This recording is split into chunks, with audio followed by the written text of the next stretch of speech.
Well, first this morning, contagion. That's the word on some lips this morning in relation to the latest Ryanair pilot strikes as the dispute rumbles on and the stoppages threaten to spread across Europe. Today, more than a quarter of Irish-based Ryanair pilots are on strike, forcing the cancellation of 20 out of Ryanair's 300 flights. And next Friday, August the 10th, another stoppage is planned to coincide with further strike action by Ryanair pilot unions in Belgium and Sweden, with the company expecting Germany and Holland to follow. Well, I'm joined live in our studio now by Bernard Harbour, spokesperson for the trade union Forsa, which includes the Irish Airline Pilots Association. And on the line, I'm joined by Kenny Jacobs, Ryanair's Chief Marketing Officer. Actually, you were meant to be in studio as well, but sure, we'll talk about that in a moment. Kenny Jacobs, let me refer to two statements this week from each of you. Ryanair say Forsa has called for meetings with Ryanair, yet during each of the last 2 weeks when Ryanair has invited Forsa to meet, Forsa has rejected these invitations. And Forsa, you say, in the 19 days since the first one-day strike took place, company management has agreed to just 2 hours of talks, despite Forsa's repeated assurance that it's available for discussions at any time. Who's not giving the full picture here, Kenny Jacobs? I would say that Forsa are not giving the full picture. We've actually had 9 hours of talks with Forsa over the past 3 weeks. Forsa, in their letter to us yesterday announcing the strike, are saying that there's an unwillingness on the behalf of Ryanair to engage directly with Forsa. Last Friday, directly to Bernard on Morning Ireland, I said that we want to meet Forsa. We've issued 2 invitations this week. Meanwhile, across the rest of Europe, we're meeting other unions. We want to sit down with Forsa and the Pilots Committee directly. We want to negotiate an agreement, and we mean that in good faith. We're quite close, but we just need to sit down with Forsa, not have the interference of Aer Lingus pilots, but they need to meet us. There's no point in calling more strikes. We're saying to Forsa, get back in control of this process, meet with Ryanair, negotiate the remaining points, and we can move on from this dispute. Bernard. Well, Ryanair adopted a position last week. They changed their position last week and said that they wouldn't meet with us while there was the threat of strikes going on. This was a change of position. They met with us 1 day before the first strike. They met with us 2 days before the second. And last week, just after they announced that they wanted to sack or transfer 300 staff because of the strike, they also said that they wouldn't talk to pilots until they backed down on this issue. So that's unrealistic, and I think that Ryanair needs to get in the mode that we are in a serious dispute now. Pilots aren't going to back down in the face of their threats, so there will be the threat of more strikes until we meet. And this idea that you can be in a major disruptive dispute like this and say we'll meet when it's over is a bit crazy, really. And your statement yesterday, Kenny Jacobs, that meeting the union was now pointless. How can meeting a union during a dispute like this, which is inconveniencing a lot of your passengers, how can that be pointless?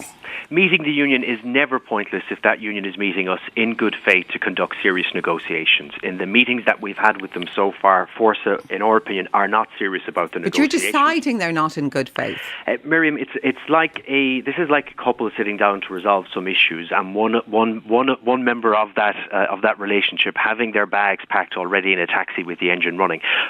Forsa can meet us, and if they want to call a strike after they've met us, let them go ahead and do that.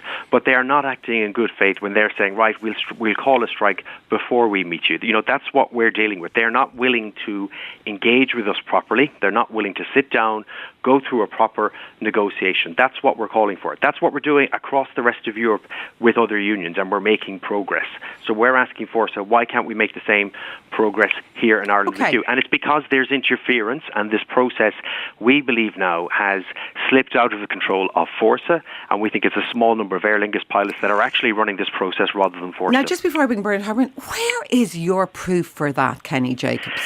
Miriam, it is in my hand, and it's a letter dated the 25th of June from an Aer Lingus pilot to the Dublin Airport Authority saying in June that in July there would be 3 strikes by Ryanair's Irish pilots before Ryanair's Irish pilots were actually balloted. That's one piece of proof. The second piece of proof across Europe is a letter to us on Tuesday from the chief negotiator from the Swedish pilots saying that they have been contacted by Forsa and that they're going on strike on August 10th in sympathy with Forsa. And yet Bernard this morning on News Talk says that, you know, Forsa have no involvement in any of the strikes in other countries. And Forsa is also saying that there's no Aer Lingus involvement in this. Well, I want to go back to the Aer Lingus point first. I'll deal with that Swedish thing, which is very odd. this argument about Aer Lingus involvement emerged about a week ago, and it emerged the same time that the company announced that it was going to either sack or transfer to Poland 300 of its staff. And frankly, we see it as a complete red herring and an attempt to divert from the real issue around this. Now, Fórsa is trying to persuade a sceptical group of staff, its pilots in Ryanair, that the company is genuinely serious about negotiating in good faith and recognising the union.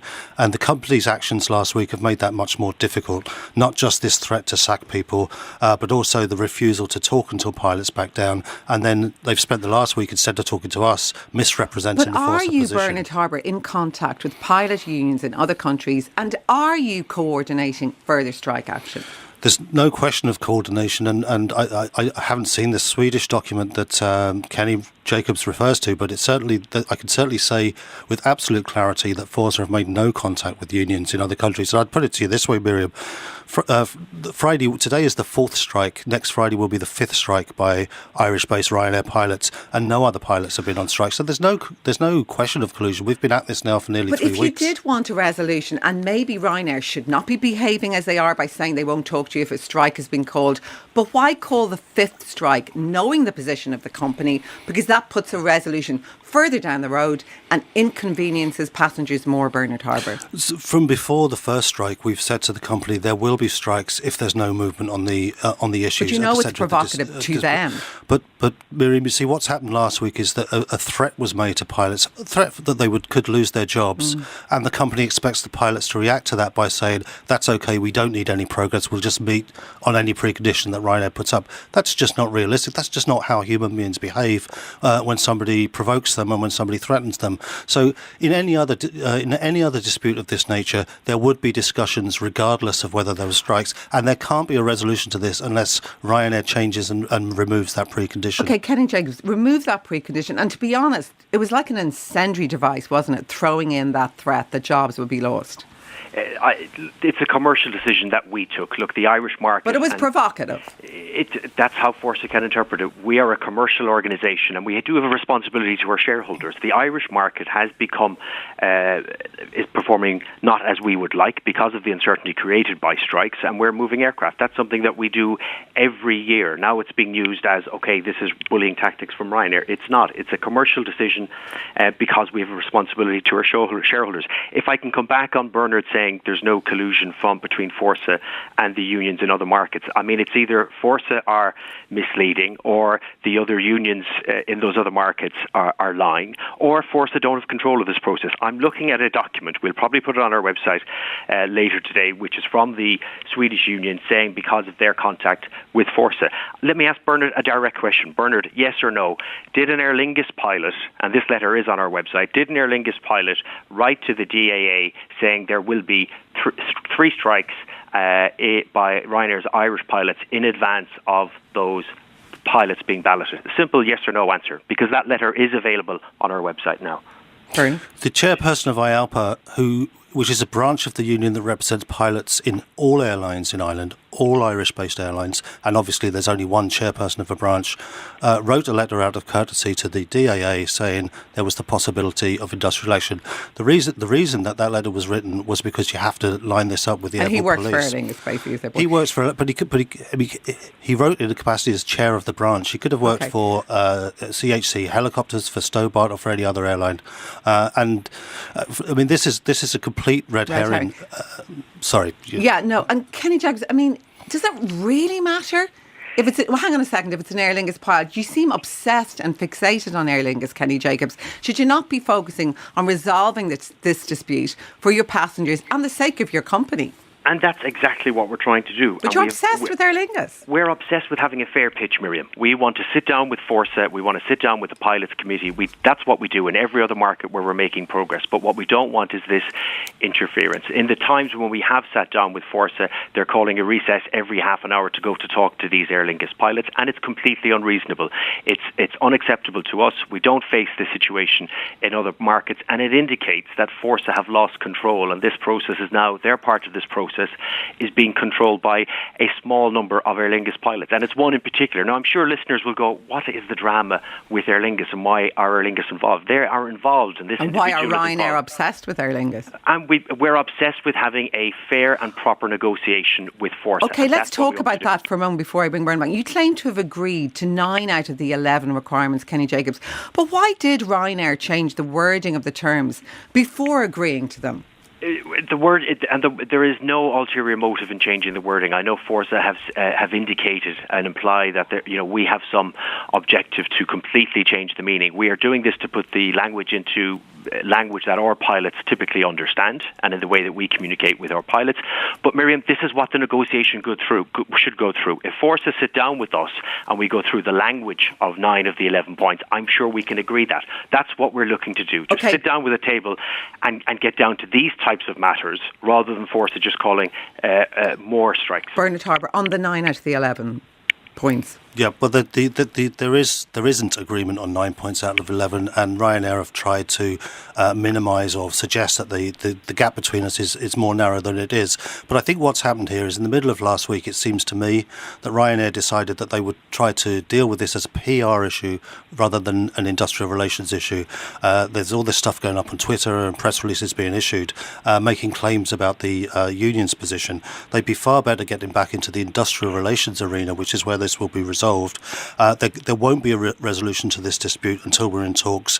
In any major dispute of this kind that I can remember in the last 20 years in Ireland, employers and staff have had to sit around the table, even though there's industrial action and even though there's difficulties between the sides. And unless they can get over it and do that, perhaps with the assistance of a third party, an independent third party, there can't be a resolution to this until we're talking to each other. What's your reaction to an independent third party mediating, Kenny James? Because it doesn't look like you two are going to get together in the near future. Well, I think first and foremost... You're not even in my studio together.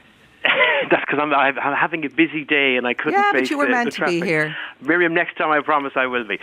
Look, on a third party, the first thing we want to do, and I would again say to Bernard, in good faith, please remove the third party interference we have from Aer Lingus and let's get down to serious talks. Back to Aer Lingus. What I would say, look, we do use mediators, and mediators are involved in these discussions in other markets, okay? So it's not like Ryanair has a philosophical point of view that we'll never go to third party mediation. We are in third party mediation in other markets. But we get there when we can't resolve things after trying seriously with meetings and a good faith negotiations with the union. Now, we haven't had that opportunity in Ireland. Again, we want to meet Forza, we want to negotiate. And look, if this ends up in a third party, because we can't fail to agree after proper negotiations, then so be it. But maybe we're not you at that need point Kenny yet. Jacobs, the mediation and third party, to get you to talk in the first place. Well, or let me put it to you another way. Why don't we meet next week? Yeah, I call off the strike on Friday. Another point. That's the strike. Yeah, Bernard. If we want to meet in good faith, again, I'd come back to call off the strike and just take away that threat, and we will meet you next week in absolutely good faith. We will go through the language of the 9 of the 11 points. We'll go through the remaining 2 points, and I hope and we intend to make progress. But what? Okay, go on, Bernard. Yeah, I'm just going to. I'm repeating myself slightly here, but I mean, a few weeks ago, you guys met with us the day before a strike. A couple of weeks ago, you met with us 2 days before a strike. What's changed now? Are you no longer anxious to resolve this, or is this now in the PR? I mean, by the 11th of August, Saturday week, after the next strike, it will have been nearly 3 weeks since we've sat in a room together. No other dispute of this nature has played out like that, and I just can't understand the reluctance. Well, why not call off the strike in good faith, Bernard Harbour? Now, hang on a minute. If you want it resolved, why not just be the one to be the big man here and say, OK, we'll call off the strike and see how it goes? You see, this is a decision of the Ryanair pilots in any case. It's not the union won't make this decision, the pilots will.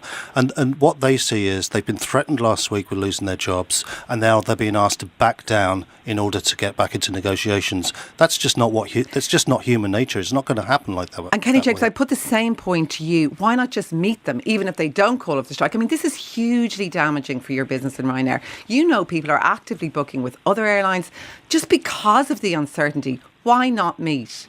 And we want to meet. We asked Forza. I asked Bernard directly last Friday, meet us tomorrow. Saturday of this week. And on Monday we said meet us on Tuesday if you won't meet us on Saturday. And we've reissued that invitation on Wednesday, and all they did was come out and call another strike. I think this, to the listeners, I would say this is what we're up against. We're making good progress everywhere else, but why won't they even meet us? And they will say, oh, we'll meet you, but we're going to call another strike in advance. It's difficult for two teams of negotiators to sit down when one, before they just come into the room, to sit down says, and by the way, I'm going on strike. Strikes that aren't working and strikes that are damaging the business. About that point, that they're making progress with other unions in other countries. Why not here? I mean, Ryanair have sought to cast their pilots in Ireland as outliers, and that there's progress everywhere else. Because they're finding them the most tricky, they would say. At the same time, they're trying to say that we're colluding to cause strikes across Europe, and there have been strike ballots among, I think, 4 or 5 pilot unions now across Europe, and of course cabin crew in 3 or 4 countries were out on strike last week. So we're not outliers, and Ryanair clearly has a problem with its industrial relations in general, not just in Ireland. But what I'd say, to the point about listeners aren't confused, I don't think here. It's very simple. The company won't meet us. The companies won't meet us. The company won't meet us while there's a threat of a strike. We won't lift the threat of a strike in order to have a meeting.